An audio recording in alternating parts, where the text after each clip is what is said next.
la. Your dream vacation to Sri Lanka starts from rupees 24,999 only with GT Holidays, South India's #1 travel brand. Vijay sir சின்ன பையனாக இருக்குமே என் student. Vijayakanth என்னோட ஒரு 6 மாதம் 1 வருஷம் சின்னவர். 1977 வந்து விஜயகாந்த் என்னோட ஸ்டூடெண்ட். விஜய் வந்து அந்த டைம் தான் சின்ன பையன். அப்போ ஒரு குழந்தை நட்சத்திரம் நடிச்சிருந்தார். அப்போவே அவங்க அப்பா எனக்கு அவருக்கு ப்ராக்டிஸ் கொடுக்க சொல்லுவார். அதில் 2 பேருமே எனக்கு எங்கள் குடும்பத்தில் ஒருத்தர். அவங்க எல்லா விஷயத்துக்கும் என்னை கூப்பிடுவாங்க, நானும் எல்லா விஷயத்துக்கும் கூப்பிடுவேன்.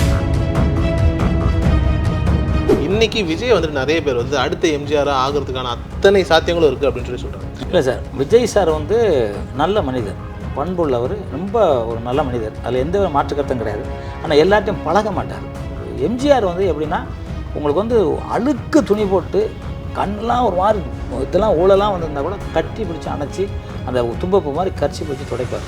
இதெல்லாம் நான்லாம் நேரில் எத்தனையோ வாட்டி பார்த்துருக்கேன். இந்த இடத்துல ஒரு ரெட்டி அடிச்சா அந்த அம்மா முன்னாடி பொத்தங்க. அவர்லாம் பயங்கர பலசாலி எம்ஜிஆர். என்னடா யார் தெரியுமா அந்த அம்மா? என் தாய், எங்கள் அம்மா. எனக்கு இப்போ கண்ணு கலங்குது சார். நான் நேரில் பார்த்தேன். எங்கள் அம்மா வீட்டை நீ இடிச்சிருக்கேனே, ஒழுங்காக சொல்கிறேன், சுற்றி காம்பவுண்ட் போட்டு பக்கா வீடு கட்டித்தாலும் தொலைச்சிருவாங்க அப்படின்னாரு. இந்த மாதிரி சூட் கேஸ் கொடுத்தாரு. அன்னைக்கு காலகட்டத்தில் 2 லட்ச ரூபா கொடுத்து பணத்தை பத்திரமா வச்சுங்க. யாருன்னா கேட்டால் சென்னையில் எம்ஜி ராமச்சந்திரன் முதலமைச்சராக இருக்கான், என் பையனி சொல்லு அப்படின்னு சொல்லி விட்டார். யாருக்கு சார் வரும்? பொது தொண்டுன்னு வந்துட்டோமா நிறைய பேர் திட்டுவான். இது வரைக்கும் விஜய் ஓஹோனி புகழ்ந்தவெல்லாம் திட்டுவான். அதெல்லாம் நம்ம தாங்கிறதுக்கு சக்தி வேணும். இதெல்லாம் இருந்தால் தான் நம்ம அதுக்கு வர முடியும். எல்லார்ட்டையும் நெருங்கி பழகணுங்கிற எண்ணம், அந்த நெருங்கி பழகினா மட்டும்தான் மக்கள்கிட்ட சேர முடியும். இல்லைன்னா யாரும் சேரும். அந்நியமாக வச்சுட்டாங்கன்னா ஒன்றும் பண்ண முடியாது. அந்த நெருங்கி எம்ஜிஆர் மாதிரி பழகினா வாய்ப்புகள் நிறையா.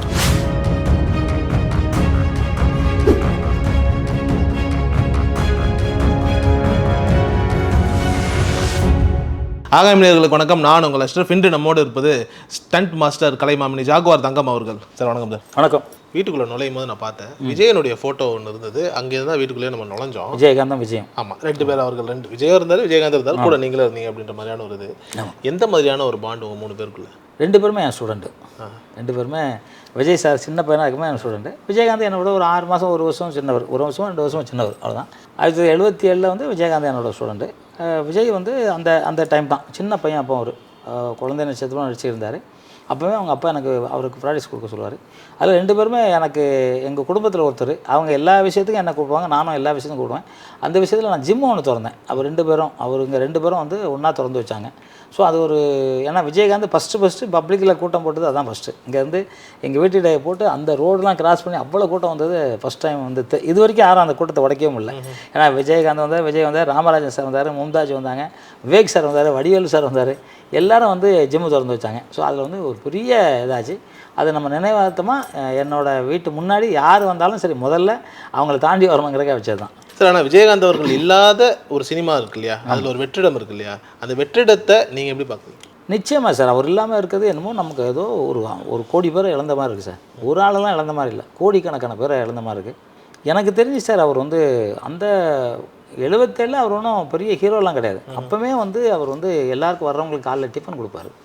அதுக்கப்புறம் சொல்லுவார், தங்கப்பழம் நான் வந்து நல்லா வந்துட்டேன்னா எல்லாருக்கும் ஹெல்ப் பண்ணுவேனார். அதே மாதிரி நல்லா வந்ததுக்கப்புறம் சாலிகிராமத்தில் ஒரு வீடே எடுத்து போட்டு அதில் வந்து ஹாஸ்பிட்டல் ஒன்று பண்ணி எல்லாருக்கும் இன்ஜெக்ஷன்லேருந்து மாத்திரையிலேருந்து எல்லாம் ஃப்ரீ, டாக்டர் ஃபீஸ் எதுவுமே கிடையாது. அதுக்கப்புறம் ஞாயிற்றுக்கிழமை வந்து உட்காருவார். அதில் ஒரு ரூம் வச்சுருப்பார் அவருக்குன்னே.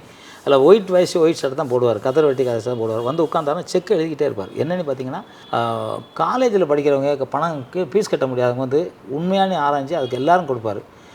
எவ்வளோ நல்ல மனுஷன். எங்களுக்கெல்லாம் ஒரு பிரச்சனைனாலும் உடனே வேஸ்ட்டு கட்டிட்டு வந்து நிற்பார். அதாவது வந்து நம்ம வீட்டில் ஒரு மூத்தவர் நமக்கு ஏதோ ஒருத்தர் இழந்தால் எப்படி இருக்கும், அது டெய்லி இழந்த மாதிரி இருக்குது. என்றைக்கோ ஒரு நாள் இழந்துட்டோம் ஓகேடா அப்படின்னுலாம் நினைக்க முடியாமல் டெய்லி அவங்கெல்லாம் என்னடா விஜயகாந்த் இறந்துட்டாரா அப்படிங்கிற ஒரு ஃபீல்லாம் இருக்க வழியே அந்த வெற்றிடம் வந்து மிகப்பெரிய வெற்றிடமாக மாறிக்கிட்டு இருக்குது. எப்படி புரட்சித் தலைவர் எம்ஜிஆர் இறந்தவொன்னே நமக்கு தோணுச்சோ அதே மாதிரி இவர் இறக்கும்போது அதை ஒரு வெற்றிடமாக தான் தோணுது. நிச்சயமாக புரட்சித் தலைவர் எம்ஜிஆர் அவர்கள் இன்னைக்கு விஜய் வந்துட்டு நிறைய பேர் வந்து அடுத்த எம்ஜிஆராக ஆகிறதுக்கான அத்தனை சாத்தியங்களும் இருக்குது அப்படின்னு சொல்லி சொல்கிறாங்க. இவங்க 2 பேரையும் ரொம்ப க்ளோஸாக பழகினவங்க நீங்கள். அப்போ அதுக்கான கருத்தை நீங்கள் தான் சொல்லணும். இது சாத்தியம் இல்லை சார். விஜய் சார் வந்து நல்ல மனிதர், பண்புள்ளவர், ரொம்ப ஒரு நல்ல மனிதர். அதில் எந்த மாற்று கருத்தும் கிடையாது.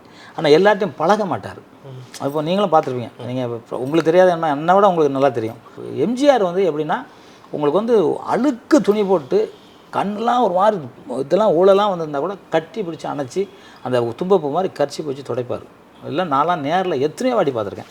வந்தவங்களுக்கு தொடச்சி விடுவார். ஆமாம் சார், அந்த மாதிரி ஒரு மனிதன்லாம் நீங்கள் பார்க்கவே முடியாது. அவர் தங்க மாதிரி தங்கமும் ஒரு ஏதோ ஒரு கலர், அவர் ஒரு தங்க கலர்னு சொல்ல முடியாது. எம்ஜிஆர் வந்து அவ்வளோ கலராக இருப்பார். அவர் அந்த அந்த தும்பப்பூ மாதிரி கட்சி வச்சுருவார், அதை எடுத்து அவர் தொடச்சி விடுவார் சார்.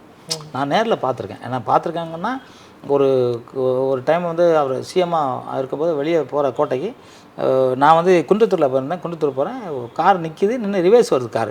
என்னென்னு பார்த்தா ஒரு அம்மா, வயசான அம்மா, ஒரு 30-35 வயசில் ஒரு அம்மா, 2 பேரும் நின்று ஐயோ தலைவர் போயிட்டாரே அப்படின்னு சொல்கிறாங்க. அவள் தான் திரும்பி வந்து நிற்கிறார். நின்று கண்ணாடி இருக்கிற நான் அதுக்குள்ளே ஓடி வந்து அந்த அம்மாட்ட கேட்டால் அந்த அம்மா அழுகுது, கதறி அழுகுது.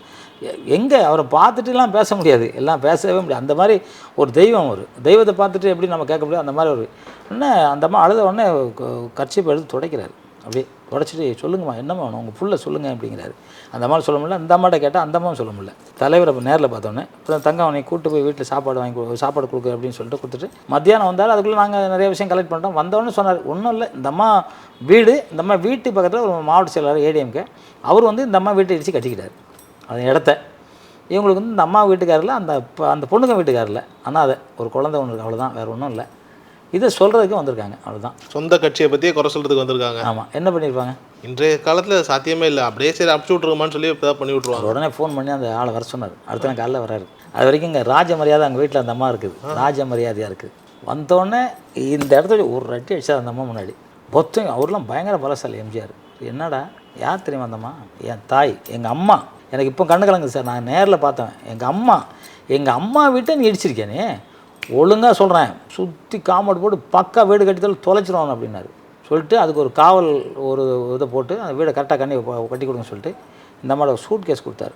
அன்னைக்கு காலகட்டத்தில் 2 லட்ச ரூபா கொடுத்து பணத்தை பத்திரமா வச்சுங்க, இதுக்கெல்லாம் பேங்க்லாம் ஏதோ எல்லாம் ஏற்பாடு, அவர் எல்லாம் அவங்களுக்கு ஒன்றும் தெரில, எல்லாம் ஏற்பாடு பண்ணிட்டு யாருன்னா கேட்டால் சென்னையில் எம்ஜி ராமச்சந்திரன் முதலமைச்சராக இருக்கான், என் பையனி சொல்லு அப்படின்னு சொல்லிவிட்டார். யாருக்கு சார் வரும்? என்ன சார், எதையுமே எதிர்பார்க்காத ஒரு தெய்வம் சார். அவர் அரசியலுக்கு வந்து 1 பைசா சம்பாதிக்கல. அவர் வந்து அரசியலுக்கு வர்றவங்கன்னா சினிமாவில் இருந்த இடம் தான் அவர் இன்றைக்கி வரைக்கும் வச்சுருக்காரு. அதை கூட இன்றைக்கி அவர் செத்ததுக்கப்புறமும் இன்றைக்கி மக்கள் அனுபவிச்சுட்டு தான் இருக்காங்க. அவர் அந்த மாதிரி ஒரு புண்ணிய சீலம் சார். ஏதோ கோடிக்கணக்கில் வருஷத்தில் தான் ஒருத்தர் அப்படி பிறப்பாங்க. அந்த மாதிரி பிறந்தவர் எம்ஜிஆர். அதை நான் பார்த்ததுனால அவர்கிட்ட சொல்கிறேன் சார். அது மாதிரி அவர் விஜயகாந்த் அந்த மாதிரி வந்தார். இப்போ விஜய் எப்படி வரணும்னு நான் நினைக்கிறேன்னா அந்த மாதிரி வரணும்னு நினைக்கிறேன். எனக்கு ரொம்ப பிடிக்கும் சார் விஜய். அவர் வந்து யாருக்கிட்டையும் வந்து அதிகமாக பேச மாட்டார், யாருக்கும் அவர் தொல்லை கொடுக்க மாட்டார். அந்த காலத்திலே வந்து அவர் அப்கமிங்கில் வரும்போதே வீடு ஃபுல்லாக நோட்டு அடிக்க வச்சுருப்பார், பசங்களுக்கு நோட்டு கொடுத்துக்கிட்டு இருப்பார். யாருமே பண்ணாத அவர் கொடுத்துக்கிட்டு இருந்தார். அதுக்கப்புறம் பார்த்திங்கன்னா அவர் வரும்போது கொடுத்துக்கிட்டே இருப்பார். ஆனால் என்ன, அவர் கொஞ்சம் கூச்ச சுபாவம், ஒதுங்கி தான் நிற்பார், உள்ளே வந்து வேலை செய்ய மாட்டார். இப்போ கொஞ்சம் பரவாயில்ல. இப்போ வந்து 2-3 ஃபங்க்ஷனில் பார்க்குறேன், நிறையா வந்து நானும் நிறையா டிவியில் அவர் வந்து மக்கள்கிட்ட நெருங்கி பழகணும். என்றைக்கு நம்ம பொது தொண்டுன்னு வந்துட்டோமோ நிறையா பேர் திட்டுவான். இது வரைக்கும் விஜய் ஓஹோன்னு புகழ்ந்தவெல்லாம் திட்டுவான். அதெல்லாம் நம்ம தாங்கிறதுக்கு சக்தி வேணும். இதெல்லாம் இருந்தால் தான் நம்ம அதுக்கு வர முடியும். அது வந்துடுவார். இன்றைக்கி ஒரு வாரம் நாளைக்கு வருவதில்லை, வருவார். அவருக்கு அந்த இப்போ உங்கள் ஆகாய தமிழ் மூலமாக அவர் கண்டிப்பாக அதை பார்ப்பார். பார்க்கும்போது அவருக்கு அந்த எல்லார்ட்டையும் நெருங்கி பழகணுங்கிற எண்ணம், அந்த நெருங்கி பழகினா மட்டும்தான் மக்கள்கிட்ட சேர முடியும். இல்லைன்னா யாரும் சேரணும், அந்நியமாக வச்சுட்டாங்கன்னா ஒன்றும் பண்ண முடியாது. அந்த நெருங்கி எம்ஜிஆர் மாதிரி பழகினா வாய்ப்புகள் நிறையா. விஜய் அவர்களை பார்க்கும்போது வந்துட்டு இப்போ சினிமா விட்டு வெளியேறாருல்ல சார், மிகப்பெரிய ஒரு வருமானத்தையும் வியாபாரத்தையும் இண்டஸ்ட்ரிக்கே அவர் விட்டுட்டு போகிறார் இல்லையா? அது வந்து ஒரு பெரிய தோய்வு இல்லை? இல்லை, எனக்கே அது சங்கடமாக தான் இருக்குது. ஏன் விடுறாரு அப்படின்னு தெரியல. வந்தவுடனே சிஎம் ஆகிடுவோம்னு நினைக்கிறாரான்னு தெரியல. சிஎம்னா பண்ண முடியாது இல்லையா? அதெல்லாம் அப்படி நினைக்கிறாரு தெரியல. ஆனால் திருப்பி வருவார், நடிப்பார். ஒரு படம் நடிப்பார், 2 படம் நடிக்கிறாராமே. நடிப்பார் அவர். ஏன்னா மிகப்பெரிய வியாபாரம், நீங்கள் சொன்ன மாதிரி மிகப்பெரிய அவருக்கும் வருமானம். ஏன்னா அந்த வருமானத்தை வச்சு மக்களுக்கு நல்லது பண்ணிக்கிட்டே இருக்கணும் அவர். இப்போ கொரோனா காலகட்டத்திலலாம் என்னால் முடிஞ்ச அளவுக்கு ஒரு 3000-4000 பேர் பண்ணேன். அவர்லாம் ஒரு 3 லட்சம் பேர் பண்ணலாம். அந்த மாதிரி எல்லாருமே இறங்கி பண்ணுவோம். எல்லாம் இறங்கி பண்ணாதான் சார் மக்களுக்கு உதவி பண்ணணும் சார். எந்த இடத்துல இல்லை லஞ்சம் கொடுத்து ஓட்டு வாங்குறதோ அதெல்லாம் இல்லை.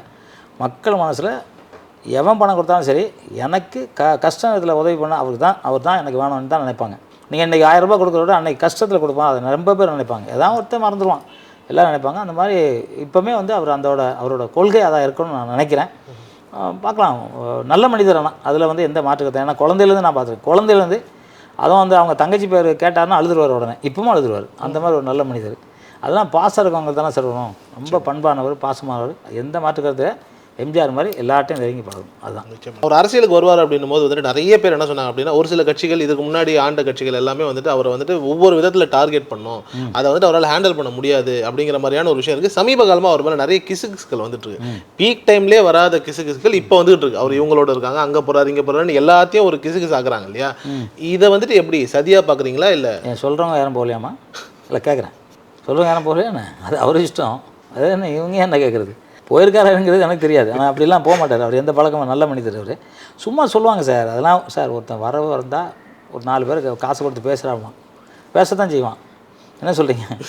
சூரியனை கூட வந்து சில நேரத்தில் மேகம் வந்து அடைக்கும். அதாவது சூரியன் வந்து இருட்டாயிடுச்சா என்ன, மேகம் விலைக்கு போயிடலாம். அது மாதிரி இவர் பேசுனாங்கன்னா பேசினா யாரும் நம்ப மாட்டாங்க. அவ்வளோதான். ஏன்னா அவர் மேலே உயிராக லட்சக்கணக்கான கோடிக்கணக்கான பேர் இருக்காங்க. ஒரு சின்ன குழந்தைங்களாம் எனக்கு விஜய் நான் வேணும், அவர் தான் ஓட்டு போடுவாங்க. அதெல்லாம் நிறைய பேர் சொல்கிறாங்க. அதில் எனக்கு அவர்கிட்ட ஒரே ஒரு தான் சார், நெருங்கி பேச மாட்டார், நெருங்கி பேசணும். அவ்வளோதான். ரொம்ப நன்றி சார், நேரத்துக்கும் உங்கள் தகவல் ரொம்ப நன்றி sir. Hola! Your dream vacation to Sri Lanka starts from rupees 24,999 only with GT Holidays, South India's #1 travel brand.